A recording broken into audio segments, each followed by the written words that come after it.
জনগণ সে নিজের দায়িত্ব পালন না করে যদি সব কিছু ভাবেন ওই সুপ্রিম কোর্টের 3জন বিচারপতি সব গোটা সিস্টেমটাকে ঠিক করে দেবে, আপনি ভোট দেওয়ার সময় নির্বাচিত করবেন মমতা ব্যানার্জিকে আর ভাববেন ওই সুপ্রিম কোর্টের 3জন বিচারপতি সব ঠিক করে দেবে। সুপ্রিম কোর্টের বিচারপতি কি মানে কালকে কোর্ট গাউন ছেড়ে দিয়ে কোমরে গামছা বেঁধে তদন্ত করতে নামবে?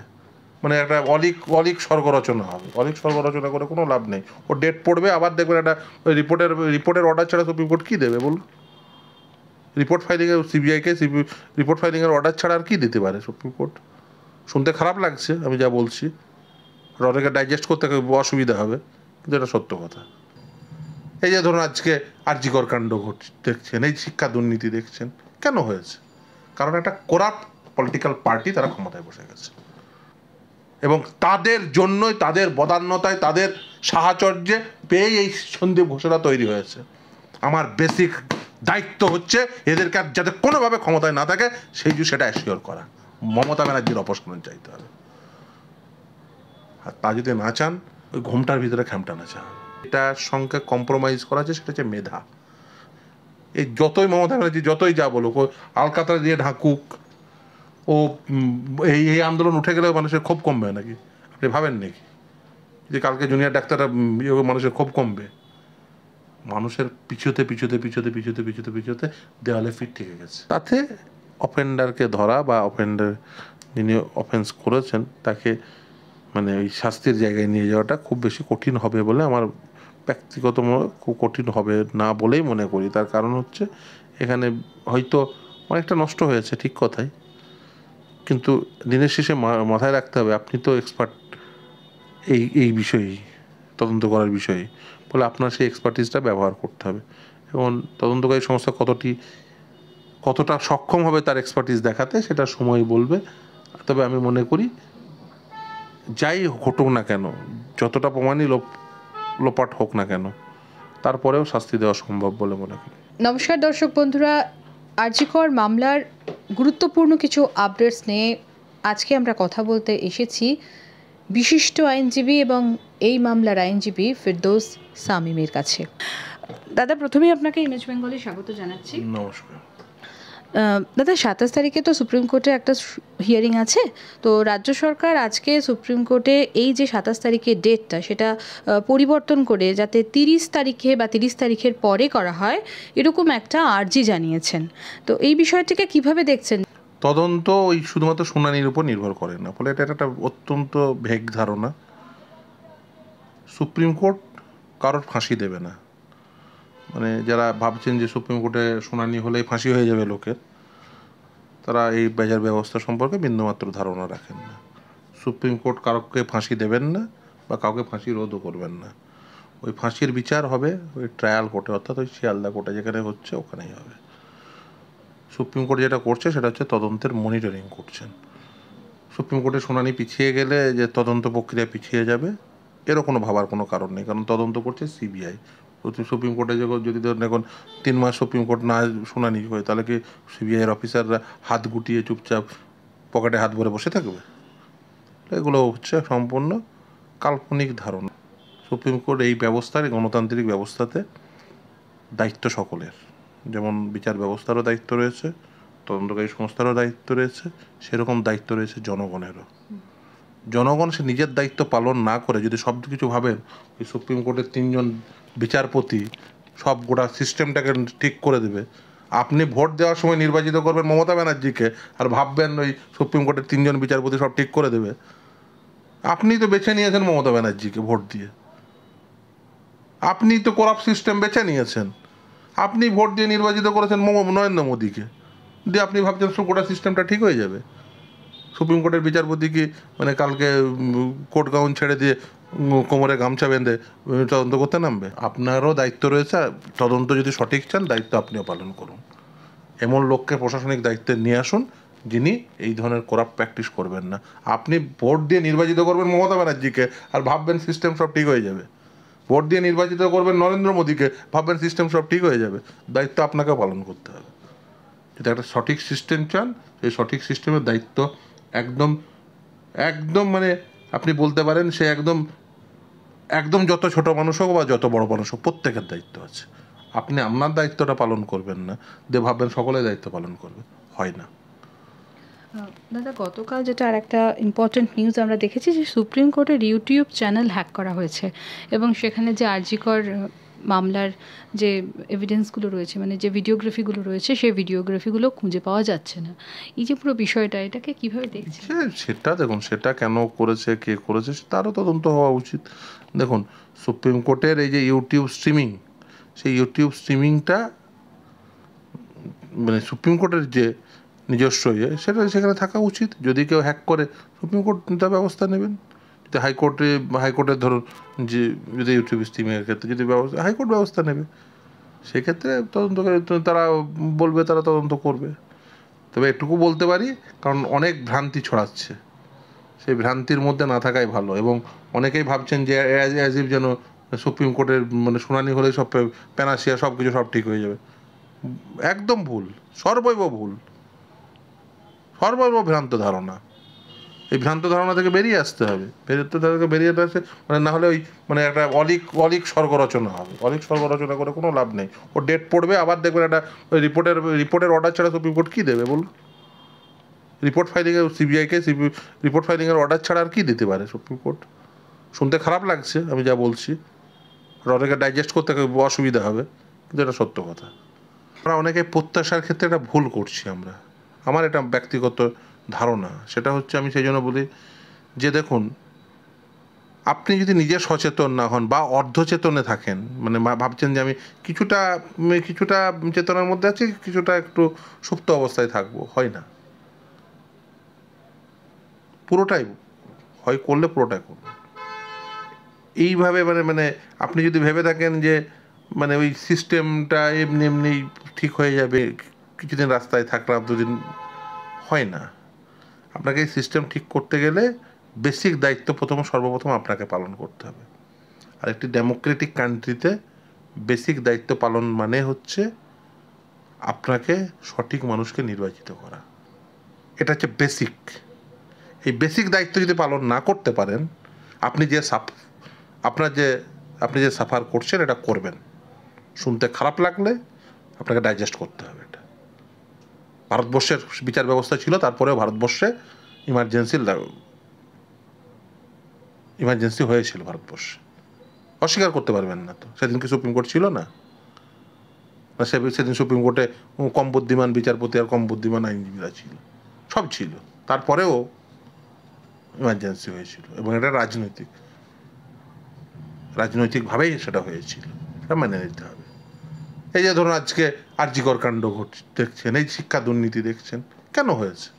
কারণ একটা করাপ্ট পলিটিক্যাল পার্টি তারা ক্ষমতায় বসে গেছে। যদি মমতা ব্যানার্জি মুখ্যমন্ত্রী না থাকতে, হতো না। As simple as that. তাহলে কারণ সন্দীপ ঘোষ সেখানে প্রিন্সিপাল হতে পারতো না। আপনাকে এই সিস্টেমটাকে অ্যাড্রেস করতে হবে। আপনাকে বলতে হবে যে হ্যাঁ, মমতা ব্যানার্জি এবং তার দল এই সিস্টেমটার জন্য, আরজিকর কাণ্ডের জন্য দায়ী। এটাকে সরাসরি বলতে হবে। এবং তাদের জন্যই, তাদের বদান্যতায়, তাদের সাহচর্যে পেয়েই এই সন্দীপ ঘোষণা তৈরি হয়েছে। আমার বেসিক দায়িত্ব হচ্ছে এদেরকে যাতে কোনোভাবে ক্ষমতায় না থাকে সেটা অ্যাসিওর করা। মমতা ব্যানার্জির অপসারণ চাইতে হবে। আর তা যদি না চান, ওই ঘোমটার ভিতরে খ্যামটা না চান। দুদিন চিফ সেক্রেটারিকে এখান থেকে ওখানে দেবে, আর একটা দপ্তরে দেবে, তাতে কী হবে? যদি সে করাপ্ট হয়, সে সেখানে গিয়ে করাপশন করবে। প্রিন্সিপালকে এখান থেকে গিয়ে আর একটা পদে বসাবেন, করাপ্ট হলে সেখানে গিয়ে করাপশন করবে। পুলিশ কমিশনারকে সরিয়ে আর এক জায়গায় দিয়ে দিন, সেখানে গিয়ে সে আবার একই কাজ করবে। কিন্তু সিস্টেমটাকে ঠিক করতে গেলে আপনাকে সিস্টেমের ওই ভিতর থেকে ঠিক করতে হবে। এটাগুলো হচ্ছে কিসের জন্য? হচ্ছে একটাই কারণে। তার কারণ রাজনৈতিকভাবে যারা ক্ষমতায়িত হয়েছে, যেটা গোটা সিস্টেমটাকে পরিচালনা করে, তারা করাপ্ট, তারা দুর্নীতিগ্রস্ত, তারা দুষ্কৃতি নির্ভর। সেই জন্য হচ্ছে। এরা বাহবা পেল কি কোথায়? কারণ হচ্ছে সন্দীপ ঘোষেরা বাহবা পেয়েছে কারণ মমতা ব্যানার্জি ক্ষমতায় আছে, তাই। ওটা মমতা ব্যানার্জির জায়গায় বুদ্ধদেব ভট্টাচার্য হলে সন্দীপ ঘোষ হতো না। As simple as that. এটাকে আপনাকে মানতে হবে। আর এটা যদি না মানেন, তাহলে আপনি ওই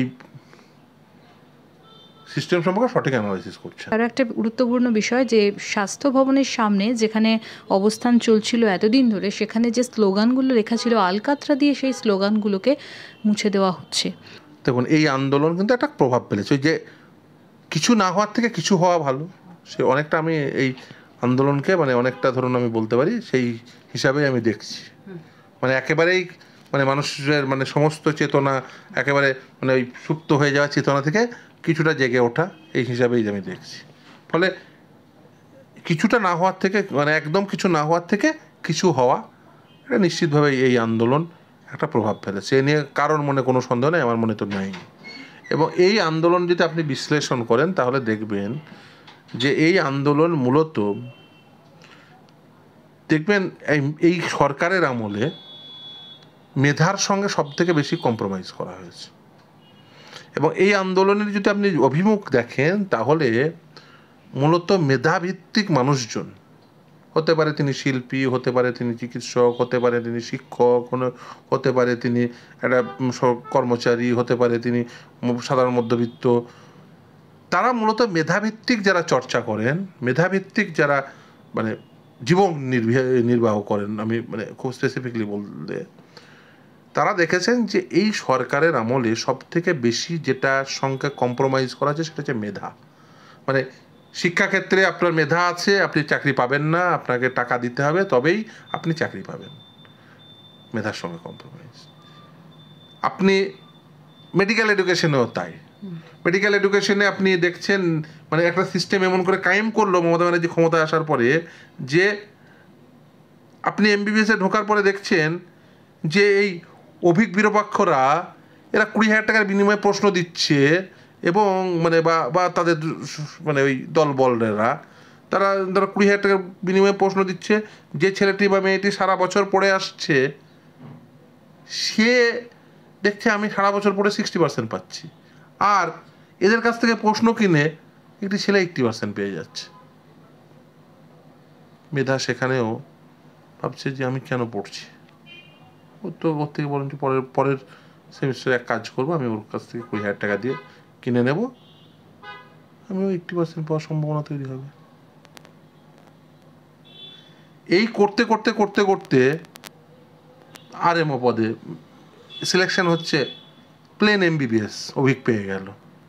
যে ছেলেটি এমবিবিএস করার পর পিজি পেলো, সারা দিন রাত পড়ে তারপরে এমডি করলো, এমডিতে ইউনিভার্সিটি টপার হলো, ওই আরএমও পরীক্ষায় অংশগ্রহণ করলো, সামনে পা দোলাতে দোলাতে অভিজ্ঞ, কোনোদিন মানে মানে সে এমবিবিএস করার পর হয়তো আর বই খোলেনি, তৃণমূলের মিছিলে হেঁটেছে, তৃণমূলের নেতাদের চা দিয়েছে, তৃণমূলের নেতাদেরকে তেল মেরেছে,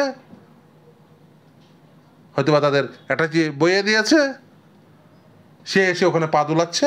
আর ওই যে মেধার উপর ভিত্তি করে যে ছেলেটি এমবিবিএস করলো, এমডিতে চান্স পেলো, এমডিতে ইউনিভার্সিটি টপার হলো, সেই ছেলেটি দেখছে আরে নেতার পিছনে ঘুরে বেড়ানো, নেতাকে চা দেওয়া এই ছেলেটি এমবিবিএস প্লেন এমবিবিএস, যে আর এমবিবিএস পড়ার পরে আর একদিনও বই খোলেনি, সেখানে এসে সে রাজার মতো এসে পা দোলাচ্ছে, পা দুলিয়ে দুলিয়ে গেল, একটা প্রশ্নের মতো অ্যান্সার দিতেও পারলো না, সে আরএম হয়ে গেল, অথচ ওই ছেলেটি হলো না। সে কি দেখছে যে তৃণমূলের নেতাকে, তৃণমূলের পাড়ার গন্ডাকে যে চা দিত সে আরএম হয়ে গেল। মেধা সত্ত্বে এইভাবে মমতা ব্যানার্জি শেষ করে দিয়েছে। মেধাভিত্তিক যে পেশা ছিল, মেধাভিত্তিক যে চর্চা ছিল বাঙালি মননে, মমতা ব্যানার্জি শেষ করে দিয়েছে। মানুষ সেই ক্ষোভ থেকে, এই আন্দোলন মানুষের ক্ষোভ হচ্ছে সেই জায়গায়। এই যতই মমতা ব্যানার্জি যতই যা বলুক, ও আলকাতরা দিয়ে ঢাকুক, ও এই আন্দোলন উঠে গেলেও মানুষের ক্ষোভ কমবে নাকি? আপনি ভাবেন নাকি যে কালকে জুনিয়র ডাক্তাররা মানুষের ক্ষোভ কমবে? মানুষের পিছুতে পিছুতে পিছুতে পিছুতে পিছুতে পিছুতে দেওয়ালে ফিট থেকে গেছে। কারণ আপনি আমি প্রত্যেকেই ভাবছি, সাধারণ মধ্যবিত্ত, বাসে চড়া মধ্যবিত্ত, টলিউডে অভিনয় করা শিল্পী, মাস্টারমশাই, চিকিৎসক, আইনজীবী, সকলেই ভাবছে আরে আমারও সন্তান রয়েছে, আমার সন্তান তো 2 দিন পরে বই নেট ইউজি দেবে, আরে এ তো অবিক বিরূপাক্ষদের ইয়ে করেছে, আরে তৃণমূলের নেতার পিছনে যে ঘুরেছে, চা দিয়েছে, তো তারা সব এখানে সব প্রশ্ন বিক্রি করবে করবে, আমার সন্তানটার কি হবে? এ মানুষের ভিতরের ক্ষোভ, ও মমতা ব্যানার্জি কিচ্ছু করতে পারবে না, কারণ এই সিস্টেমটা কায়েম করেছে মমতা ব্যানার্জিরা, এই সিস্টেমটা কায়েম করেছে তৃণমূল কংগ্রেস। যেহেতু এই আগের মামলা অর্থাৎ শিক্ষা এবং অন্যান্য গরু পাচার এই সমস্ত ক্ষেত্রে উপযুক্ত তথ্য প্রমাণের অভাবে দীর্ঘদিন ধরে কোনো অপরাধীকে সন্দেহে কাউকে আটকে রাখা যায় না, তো তাদেরকে সেই জন্য জামিন দেওয়া হচ্ছে। তাহলে আগামী দিনে এই যে তিলোত্তমার জন্য এত লড়াই, এই যাদের আটক করা হলো তাদের ক্ষেত্রেও এর প্রভাব পড়বে না তো? দেখুন, দুটো বিষয় আলাদা। একটা হচ্ছে তথ্য প্রমাণ না থাকা, আর দ্বিতীয় হচ্ছে তথ্য প্রমাণ থাকা সত্ত্বেও দীর্ঘদিন আটক থাকা। দুটো বিষয় কিন্তু আলাদা। বিশেষ করে শিক্ষা দুর্নীতির ক্ষেত্রে যেটা দেখা গেছে সেটা হচ্ছে, যেহেতু এই দুর্নীতির সাইজটা এত বড়, সেহেতু অনেকের তথ্য প্রমাণাদির মধ্যে অনেককে আপনাকে অন্তর্ভুক্ত করতে হয়।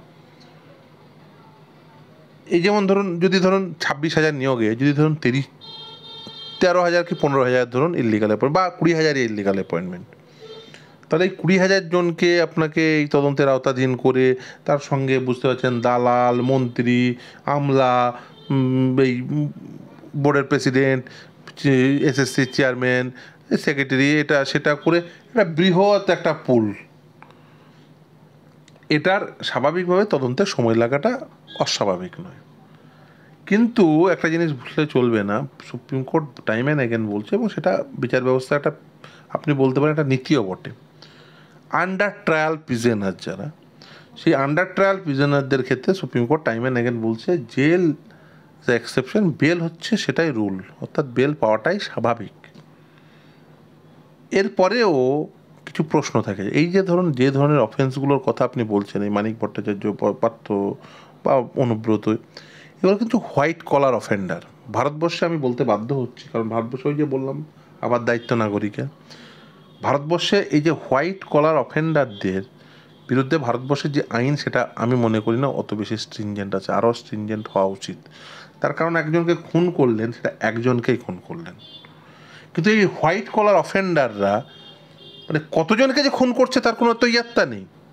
মানে একজন মন্ত্রী, সে ধরুন এই নিয়োগে দুর্নীতি করছে, মানে কতজনের স্বপ্ন খুন করছে তার তো কোনো ইয়াত্তা নেই। তারপরে কতজনের ভবিষ্যৎ শেষ করছে। ধরুন যে মানুষটি কোনোদিন শিক্ষক হিসেবে অযোগ্যই না, তাকে শিক্ষক হিসেবে ঢুকিয়ে দিয়ে আপনি আগামী প্রজন্মের, মানে 30 থেকে 35 বছর তার কাছ থেকে যারা শিক্ষার্থী হিসেবে শিক্ষা নেবে, তাদের সকলের ভবিষ্যৎকে শেষ করছেন। এটা সাংঘাতিক ক্রাইম। মানে বেসিক্যালি এই ধরনের ক্রাইমে আমি মনে করি মানে ফাঁসি হওয়া উচিত। যদি আমি ফাঁসিকে মানে ব্যক্তিগত, মানে যেহেতু ভারতবর্ষে এখনো রয়েছে, মানে সর্বোচ্চ শাস্তি হওয়া উচিত।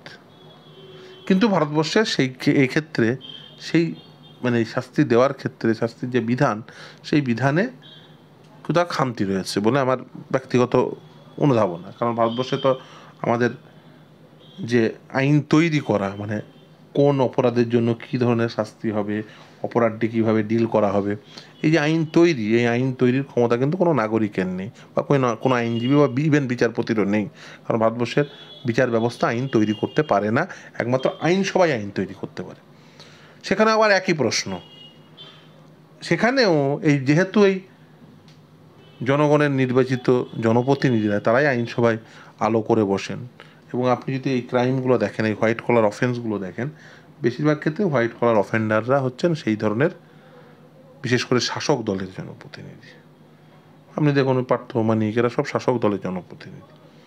ফলে খুব স্বাভাবিকভাবেই কেন্দ্রের ক্ষেত্রেও দেখতে পারেন, আমি কাউকে এ বা ও বলছি না, বেশিরভাগ ক্ষেত্রেই দেখবেন এরা শাসক দলের জনপ্রতিনিধি।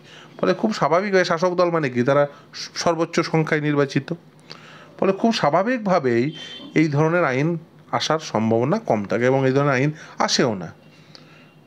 সেই কারণে এই ধরনের এই হিনিয়সিটিটা যেহেতু একটু মানে আমি বলবো একটু কম করে দেখানো আছে আইনে, তার সুযোগ পেয়ে যান এবং তার সুযোগই নিচ্ছেন। এক্ষেত্রেও আমি একই কথা বলবো, দায়িত্ব জনগণের। আপনাকে সেই ধরনের মানুষই নির্বাচিত করে পাঠাতে হবে যার করাপ্ট হওয়ার সম্ভাবনা কম, বা যে মানুষটি এই করাপশন হলে স্ট্রিনজেন্ট লয়ের পক্ষে গলা ফাটাবে? আপনি দেখছেন ক্যামেরার সামনে টাকা নিচ্ছে, তাকেই নির্বাচিত করে পাঠাচ্ছেন। প্রশ্ন তো থাকবে। কিন্তু একটা প্রশ্ন যেটা আমি আপনাকে বললাম আরও একবার আর একটু ক্লিয়ার করার জন্য, যে এই যে ইস্যুটা আমরা বললাম, তাহলে তিলোত্তমা কাণ্ডে যেহেতু এত তথ্য প্রমাণ লোপাট হয়ে গেছে, বারবারই এটা নিয়ে প্রশ্ন উঠেছে, তাহলে এটার ক্ষেত্রে কি জাস্টিস, আবার সেই জাস্টিস আসবে? দেখুন, জাস্টিস আমি মনে করি না একটা এক্সক্লুসিভ টার্ম, আমি মনে করি একটা ইনক্লুসিভ টার্ম। ইনক্লুসিভ জাস্টিস মানে কি বলুন তো? মানে বিচার মানে শুধুমাত্র বিচার ব্যবস্থা নয়, বিচার একটি প্রক্রিয়া। সেই প্রক্রিয়ায় আপনাকে, তার মধ্যে তদন্ত রয়েছে, তার মধ্যে সাক্ষী, সাক্ষ্য, ট্রায়াল, আলটিমেট সমস্ত মানে বিচার ব্যবস্থা রয়েছে, তদন্তকারী সংস্থা রয়েছে, তো ওই যে তদন্তের সঙ্গে সংশ্লিষ্ট মানুষজন রয়েছে, বিভিন্ন এক্সপার্ট এজেন্সিজ রয়েছে, এক্সপার্ট বডিজ রয়েছে, এই সমস্ত কিছু মিলেই বিচার। এখন কোন অংশে ল্যাকুনার জন্য কে ছাড় পাবেন বা পাবেন না, এটা সময় ছাড়া আর কিছু বলা সম্ভব নয়। তার কারণ case to case basis vary করে বলেই তো একটি খুনের বিচার করে সব খুনের একই বিচার করা হয় না। তাহলে তো মানে বিচার ব্যবস্থা রাখারই প্রয়োজন হতো না, যে একটা খুনের বিচার করে দিল এবার সকলের ওই একই জিনিস হবে। কারণ কেস টু কেস ভ্যারি করে। সেই যেহেতু কেস টু কেস ভ্যারি করে, সেহেতু এই কেসের ক্ষেত্রেও কী হবে সময় ছাড়া আর কিছু বলাটা সম্ভব না, উচিত না। তার কারণ এই কেসে আপনি জানেন না এই কেসে এখনো পর্যন্ত সিবিআই কী কী উদ্ধার করতে পেরেছে বা কী কী উদ্ধার করতে পারেনি। আপনার হয়তো যেটুকু কোর্ট চত্বরে বা কোর্টের মানে অভ্যন্তরে যেটুকু চর্চা হচ্ছে সেটুকুই আমি জানতে পারছি। আমি আইনজীবী হিসেবে থাকলেও আমার জানার কোনো সুযোগ নেই। তার কারণ এই যে কেস ডায়েরি, সেটা একমাত্র সিবিআই এবং সংশ্লিষ্ট বিচারপতি তিনি ছাড়া আর কেউ দেখছেন না। ফলে কেস ডায়েরির অভ্যন্তরে কী রয়েছে সেটা জানা বোঝার আমার সুযোগ নেই। হয়তো সেটা দেখলে হয়তো কিছুটা আইডিয়া করতে পারতাম, পুরোটা যদি দেখতাম কিছুটা আইডিয়া করতে পারতাম, কিন্তু এক্ষেত্রে কোনো সুযোগ নেই। সুযোগ থাকার কথাও না, উচিতও নয়। তার কারণ হচ্ছে তাহলে তদন্ত কিন্তু প্রভাবিত হতে পারে। তাই সাধারণত তদন্তকারী সংস্থা ওই যে কেস ডায়েরি যাকে বলে সিডি, এটা সাধারণভাবে কাউকেই অ্যাক্সেস করতে দেওয়া হয় না, সেভ অ্যান্ড অ্যাকসেপ্ট তদন্তকারী সংস্থার যারা তদন্ত করছেন এবং আদালত ছাড়া। এবার তার হয়ে যারা যিনি আইনজীবী আছেন তিনি তো দেখছেন, সেটা আলাদা কথা। সে যেটুকু অংশ দেখার প্রয়োজন সেটুকু দেখছেন, সেটা আলাদা কথা। কিন্তু এই যে এর বাইরে এই তদন্ত কিভাবে চলছে, কোন রুটে চলছে, কোন কোন অংশ পাওয়া যায়নি, এটা জানার যেহেতু সুযোগ নেই, ফলে এই মন্তব্য করাটা একটা প্রিমেচিওর মন্তব্য হয়ে যাবে। ফলে এই মন্তব্য করা থেকে বিরত থাকবো। কিন্তু তারপরেও এই কথা বলবো যে আরজিকর কাণ্ডে বিশেষ করে মানে তথ্য প্রমাণাদি নষ্ট হয়ে গেল, এত তথ্য প্রমাণাদি রয়ে গেছে, তাতে অফেন্ডারকে ধরা বা অফেন্ডার যিনি অফেন্স করেছেন তাকে মানে ওই শাস্তির জায়গায় নিয়ে যাওয়াটা খুব বেশি কঠিন হবে বলে আমার ব্যক্তিগত খুব কঠিন হবে না বলেই মনে করি। তার কারণ হচ্ছে এখানে হয়তো অনেকটা নষ্ট হয়েছে, ঠিক কথাই, কিন্তু দিনের শেষে মাথায় রাখতে হবে আপনি তো এক্সপার্ট এই বিষয়েই, তদন্ত করার বিষয়ে, ফলে আপনার সেই এক্সপার্টিসটা ব্যবহার করতে হবে। এবং তদন্তকারী সংস্থা কতটা সক্ষম হবে তার এক্সপার্টিস দেখাতে সেটা সময় বলবে। তবে আমি মনে করি যাই ঘটুক না কেন, যতটা প্রমাণই লোপাট হোক না কেন, তারপরেও শাস্তি দেওয়া সম্ভব বলে মনে করি। লাস্টলি যেটা বলা সেটা যে সন্দীপ ঘোষকে পলিগ্রাফ টেস্ট করানো হয়েছিল, কিন্তু তারপর তার নার্কো অ্যানালিসিস টেস্ট করানোর কথা বলা হয়েছে। এই নার্কো অ্যানালিসিস টেস্টের পুরো বিষয়টা যদি একটু বুঝিয়ে বলেন। দেখুন, এই পলিগ্রাফ টেস্ট বা নার্কো অ্যানালিসিস যাই বলুন না কেন, এই ধরনের সায়েন্টিফিক টেস্টগুলো কিন্তু আপনি ভাববেন না এই সায়েন্টিফিক টেস্টগুলো সরাসরি আদালতে গৃহীত হয়। এইগুলো কি হয়, এইগুলো মূলত আপনার এই যে বিভিন্ন ডকুমেন্টারি এভিডেন্স, বিভিন্ন সাক্ষ্য, সেগুলোকে কোরোবোরেট করতে, সেগুলোকে আমি যদি সহজ ভাষায় বলি, সেগুলোকে শক্তিশালী করতে ব্যবহৃত হয়। এবং যে তদন্তকারী সংস্থা তারা একটা লজিক্যাল কনক্লুশনের জায়গায় পৌঁছানোর জন্য এগুলোকে টুলস হিসেবে ব্যবহার করে। ফলে এইটাই উপরেই সমস্ত কিছু নির্ভর করছে একটা পলিগ্রাফ টেস্ট বা একটা নার্কো অ্যানালিসিসের উপরে, এটা আমার মানে মনে হয় না এবং আমি এটা বিশ্বাসও করি না। তার কারণ হিসেবে মানে আমি একটা সহজ যুক্তি দিই, অত্যন্ত ছেদ সহজ যুক্তি। তার কারণ যে সময় ধরুন এই পলিগ্রাফ টেস্ট বা নার্কো অ্যানালিসিস ছিল না, তখন কি তদন্তকারী সংস্থারা তদন্ত করতো না? তখন কি সেই তদন্ত কমপ্লিট হতো না? ছেদ যুক্তি। হ্যাঁ, নিশ্চিতভাবে যুগের সঙ্গে আগিয়েছি, যুগের সঙ্গে যুগ নির্ভর বিভিন্ন টেকনোলজি ইউজ করবো, এটা স্বাভাবিক। আজকের যুগে যেমন ধরুন বিভিন্ন টেকনোলজি নির্ভর বিভিন্ন তদন্ত হয় এবং এটা হওয়া উচিত এবং আমরা প্রতিদিন করি। আজ আপনি একসময় ভাবতে পারতেন যে আদালতের অভ্যন্তরটা আপনি ভার্চুয়াল মিডিয়ামে দেখবেন, আজকে দেখছেন। এটা যুগের সঙ্গে স্বাভাবিক, কিন্তু তাতে কি আদালতের যে বেসিক কাজকর্ম সেটা কি পরিবর্তন ঘটেছে? না, ঘটেনি। বেসিক কাজকর্মটা একই আছে। হ্যাঁ, এই টেকনোলজির ফলে কোনো আইনজীবী ধরুন আদালত চত্বরে না পৌঁছতে পেরেও আদালতে মামলা করতে পারছেন, কিন্তু তার বেসিক কাজটি বেসিকই রয়ে গেছে, সেই বেসিক কাজগুলোই করছেন। ফলে এই যে বেসিক যে তদন্ত রীতিনীতি, সেই তদন্তের রীতিনীতি কিন্তু এখনো পর্যন্ত সেই বেসিক তদন্তের রীতিনীতির উপরেই নির্ভরশীল। এবার হ্যাঁ, এগুলোকে আপনি বলতে পারেন যে এই তদন্ত প্রক্রিয়াটাকে একটু শক্তিশালী করে।